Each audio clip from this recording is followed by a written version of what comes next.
Yo, what is going on, y'all? It's your boy Vel, and we are back with another League of Legends video, man. And we're going to be talking about another champion here. We are here again with the homie Jake. Going on. So he's going to be going over another champion with us.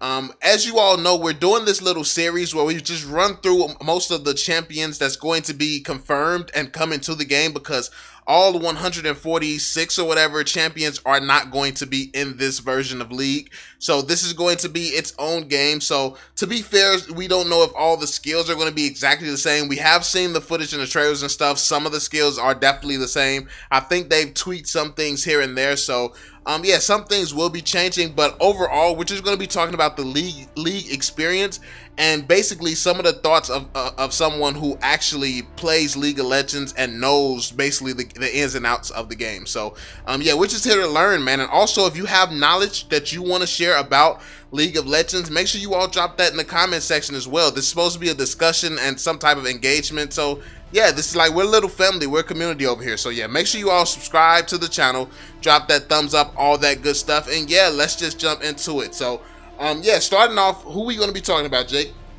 NasuS. He is a top lane tank.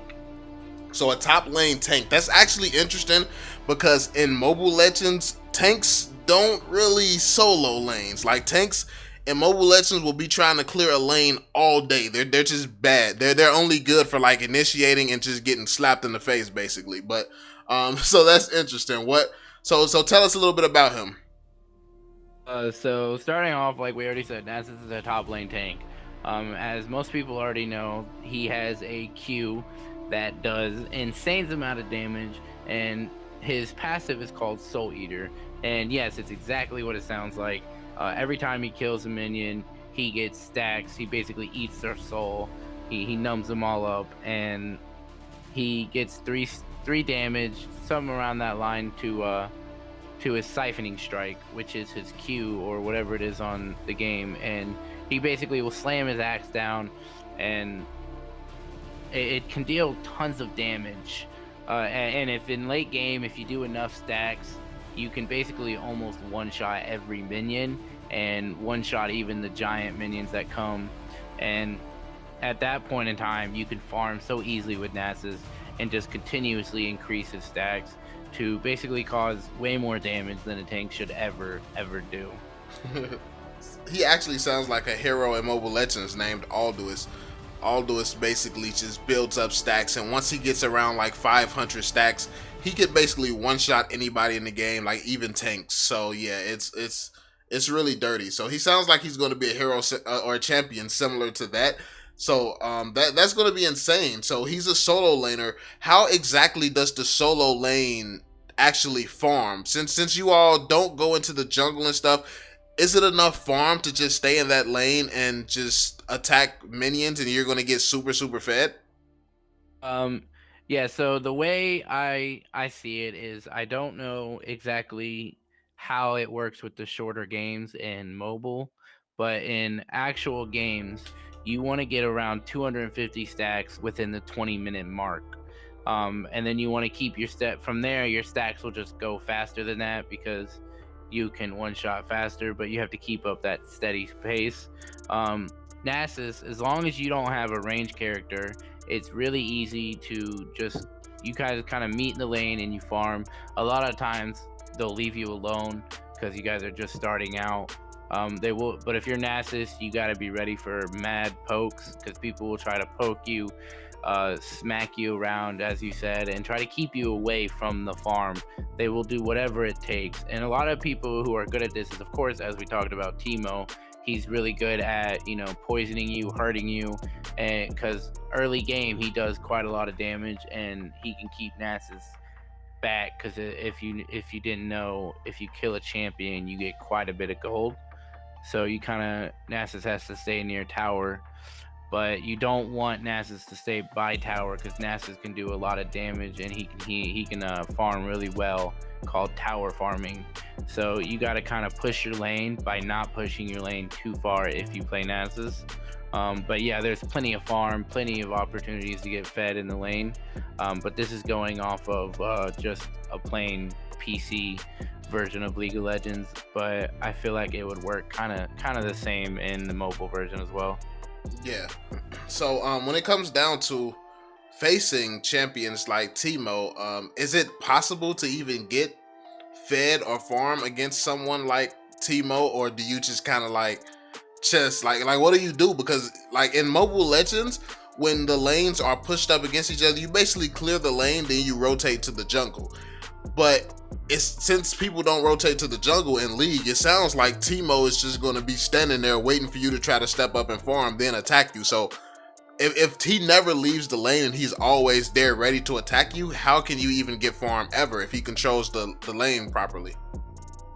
Um, well, by properly, I'm not sure exactly what you mean because a lot of times people can mess up. But I did mention something called tower farming, and what that is as they push up your lane, your minions will go to the tower, and the tower will hit the minions, and then you're safe there from most damage. So right there, that'll get you a few farm because it's almost physically impossible to push the lane and to stop them from getting quite a few of them slipping by. Because as you know, champions do significant damage compared to the minions. So if Teemo's attacking his minions to get fed and you are not, they're honestly going to win, or obviously going to win that fight and push up the lane, and a few will slip by.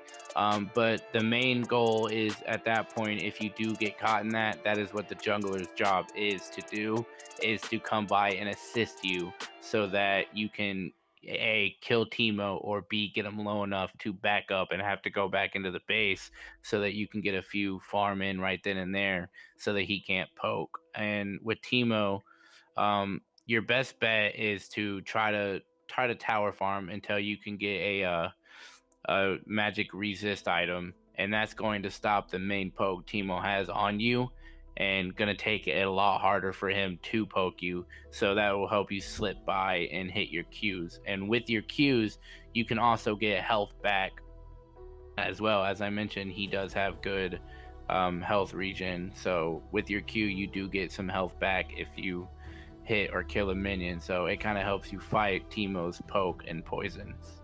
Okay, so that actually makes a lot of sense, and that really did answer the question, especially having the mid lane or the jungler rotating to help. Because yeah, what I meant by properly is like if I was a Teemo player, then I just simply wouldn't I wouldn't kill all the minions in the lane. I would just force them to stay up in the middle, and every time you try to step up to get a last hit, I just step up and try to poke you, and I just would keep the lane basically staggered right in the middle, so it's not close to your tower at all, and it never goes close to your tower. And I just keep letting the waves come without pushing the lane up. You get what I'm saying, basically? So that's basically how I would play it. So you can't get to safety basically, and you can't farm, so you're kind of just stuck. Yeah, if you do find yourself in a situation like that, you're gonna want to stack health pots because you're going to have to take some hits to get some of those farm. And yeah, you gotta accept you will get poked, you will take some damage, but if you keep stacking up on your health potions, you can get, I'd say, around a good 6 or 7 farm before you really get low to the point of danger where you're about to die.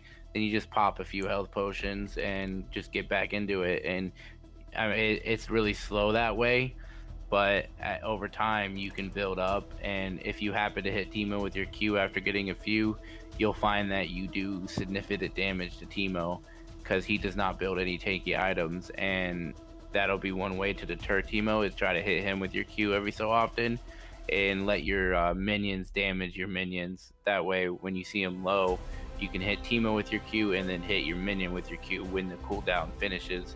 Therefore, continuing your stack and trying to keep him away and lower, because the lower the health, the less likely they are to be more aggressive towards you. Okay. All right. So that's perfect. That basically that explains everything. So yeah, that's pretty much a lot of information about this champion.